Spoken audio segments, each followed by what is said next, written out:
Thank you very much. And finally, she's one of the greatest mixed martial artists to ever do it. The number one ranked flyweight in the world.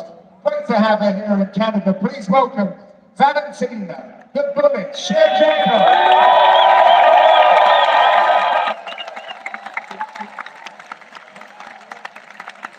Welcome, welcome. Please. Thank you very much. How are we all doing? Wonderful. Excellent. Great to have you all with us. I'm going to have to start with ladies first, of course, gentlemen. We'll come back to you in a second. Valentina, you like a bit of travel. How are you enjoying Vancouver? Really like. It's my second time in Vancouver, and I really enjoy it. Actually, like already 2 seasons I spent it in Washington State, navigating my boat in Puget Sound waters, and it's very similar weather and like climate. It's here in Vancouver, but yeah, I love this place. You are like a savage when it comes to travel. I see you in all different parts of the world. You've been in Thailand. Is there any significance of you returning to Thailand, like after your last fight, or it just happened to be on your schedule? Yeah, Thailand is my one of the favorite places. I have great training facilities over there, Tiger Muay Thai gym, and definitely during the COVID and all these times I couldn't travel there. That's why I was missing so much. And yeah, definitely for my next fight preparation, I find Tiger Muay Thai is the perfect place to prepare. And I also saw that you went back to like the very first hotel or hostel that you'd ever stayed at in your Muay Thai career. Like, how was that? Yes, exactly. It was back in 2008, and the hotel is named On, and it's kind of like very famous. And when I fought my like professional fight in Muay Thai, these Muay Thai rules, and yeah, actually it was the first one. It was completely different back then. It was not too modern. It just had like fan rooms, no AC rooms, and now it's completely like modern and very comfortable to stay. But yes, this place has very much history for me because it's not only by hotel because of hotel, but also it's kind of like my fight, preparation, diet, and definitely Muay Thai. Love it. Great stuff. Juliana Pena, first and foremost, what a loss. How's you enjoying it? It sucks. I'm so sorry that I could not be in this main event here. I injured my rib, as you guys heard, and I think one thing I don't know if any of you guys have ever had a broken rib, but it's not fun. Laughing hurts, sneezing hurts. It's a horrible injury. Wouldn't wish it on my worst enemy. And it's getting better. It's been about 5 weeks and 6 weeks total to heal. 8 weeks to grapple. So it's like pulling teeth, waiting to be able to train again. Well, I hope it gets better as quick as it possibly can. And I do ask this for sensitivity. You would have been the other person on the poster. This event would have been built around you. So now that you're actually in here, what kind of feelings do you have? First and foremost, I want to apologize to all of the fans. I'm from Washington State. My grandma lives 45 minutes below the border in Ferndale, Washington. So as a kid, thank you. As a kid, I came to Vancouver all the time for vacations. And, I'm in the Pacific Northwest. I feel right back at home. When I got off the plane, I was so sad because I missed it. I missed seeing the natural trees. So it's good to be back in the Pacific Northwest again. And once again, I want to apologize to all the fans to not be able to perform for you guys tomorrow night. It's heartbreaking. And other than that, this is just one chance for me to kind of sit back, eat some popcorn, enjoy the show, and see what goes down. Maybe pick some fights, try to be as entertaining as possible. So we'll see what happens. And I'm sure, thank you, you're going to make sure she has a great stay, right? Thank you. Love that. Charlotte Jourdain.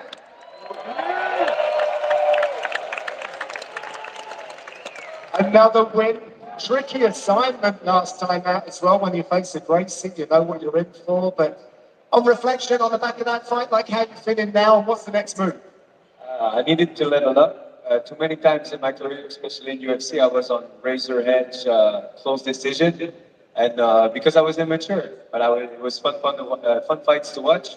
now I step up my game, my level. I want to bring back a belt one day for Canada. It's going to be a hard task. We have TSB set up the bar so high for us, and now everybody's like, oh, like you cannot be. There's never going to be another TSB. So the best thing I can be is the next Charles Jourdain, and this is what I'm going to bring for Canada. And I think I've got this right. Going back through your records, you've never fought here in Canada for the UFC. No. Oh, man. Yeah, it's super unfortunate, and you guys know me. I always jump on fights. I'm late minute this, late minute that. I need to be more mature. If I want to bring back that belt, I need to take some time off. If it was like a month later, I would have been here on the card in Vancouver. It would have been an honor. But yeah, unfortunate stuff. But I'm here meeting people like you guys, fans. And by the way, I just want to say something. I met Valentina 6 years ago. I was just an up-and-coming pro fighter. I was not making any money, and I went to Tiger Muay Thai. I scraped up all of the pennies that I had to go, and now I'm here on stage with a legend like her. So if there's any dreamers in the crowd, keep working hard, and you're gonna be here one day. Love that. Great stuff. Thank you, John. John Alessio, Vancouver's own. John, I was going back through your career, like plus 50 fights, and then those accolades, youngest ever fighter to challenge for a UFC championship belt, jumping in against Pat Miletich, who was dominant at the time, 20 years young. Like, I can't, not, there's so few people that make the walk. If you can sort of wind back the clock a little bit and just talk about that sense of occasion and how you were able to even make the walk. Most 20-year-olds just haven't got much figured out at all. First of all, it's good to be back in the Northwest. It's been a long time since I've been home, so awesome.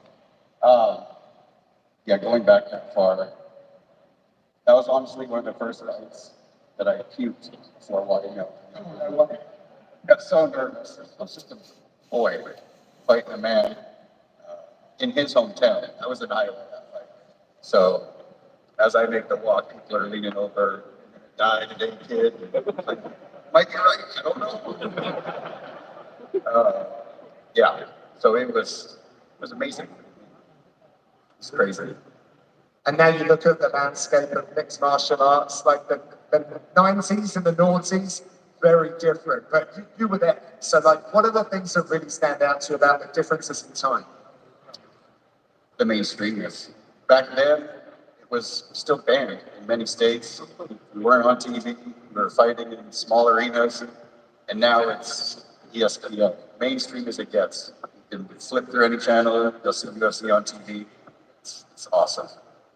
It's great stuff, and you're one of the reasons why we're mainstream now. So we thank you very much for those performances throughout your career.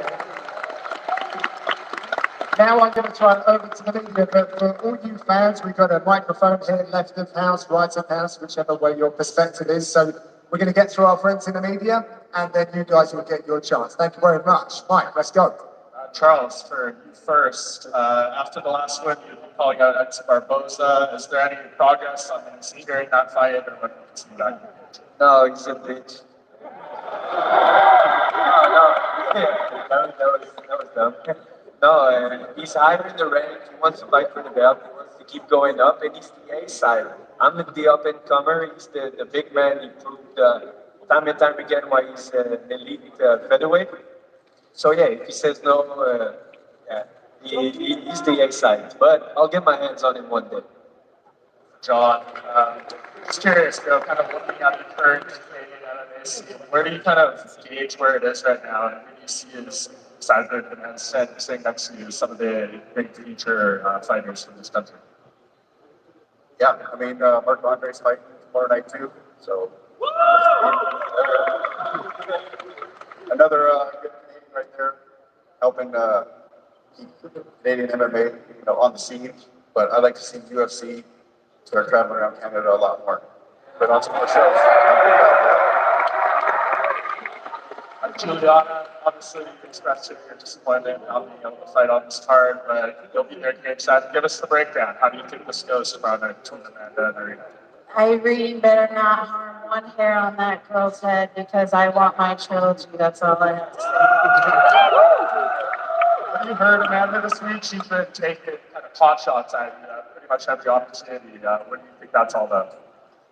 I just, it cracks me up, honestly. I think I saw in a clip she said, I can kick her ass anytime I want, except for the time that you couldn't and that it really counted. So I really don't know what she's talking about. As far as I'm concerned, we're 1-1, and I actually have a leg up on her because I was not stopped, I was not finished, I was never down and out. Like Rocky said, it's not about how many times you get hit, it's about how many times you get hit and keep coming forward. And she did not stop me.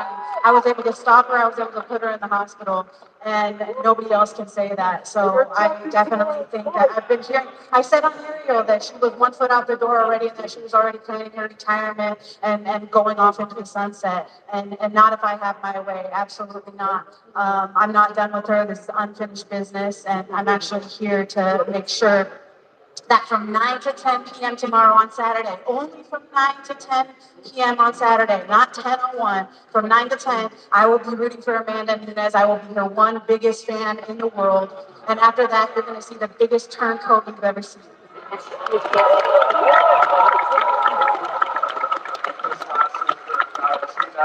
haven't heard too much since the fight with Alexa, but Dana White has said that they're working on the rematch. That's what they want. Any updates on when we can see that happen? And just now that we've had a few months, how have you digested the loss? I'm getting ready for this rematch, and I know what I have to do, and yeah, I'm just getting ready, refocus, retaking everything, and I'm in this fights in martial arts for so long, like 30 years. For 30 years, people have like 3 careers in martial arts, but I'm still here. I'm still like saying I'm the best, and I don't have my chance to say it again when I fight next Alexa. And for me, she's a great fighter. She did what she did in the fight, but she kind of like fighter, how I can say it, chance fighter. So during the fight, doing not much thing concerning the energy and waiting for a chance. But actually, if there is no chance, where's the victory? There is no victory. I know she's gonna be ready for this exactly chance. But the question, if she will be given this chance, no. One of the two Canadians I've been. Obviously, it's been a while since George when we had the WWE champion. Charles, your brother, obviously coming up on the regional scene. So Mike Lyons obviously playing Saturday. So, in your opinion, what is the state of mixed martial arts in Canada? What do you think these Canadians can see another team? I know Charles, you're obviously chasing the belt now, but how far away do you think until another Canadian pole is? It's hard to say because we have a lot of I trained drill recently in MMA. We always say this guy's the next thing, and then something happened. You think you're special until you arrive in the UFC. I was like the best featherweight and the best lightweight in Canada. I arrived in the UFC, and I'm like, oh my god, I'm a little Nemo fish in a tank full of shark. So I needed to grow. And I cannot speak for the Canadian. For myself, I see myself as a sort of Oliveira and Dustin Poirier, just a guy who showed up every time, did his best, and one day I'll drop my hands on the belt.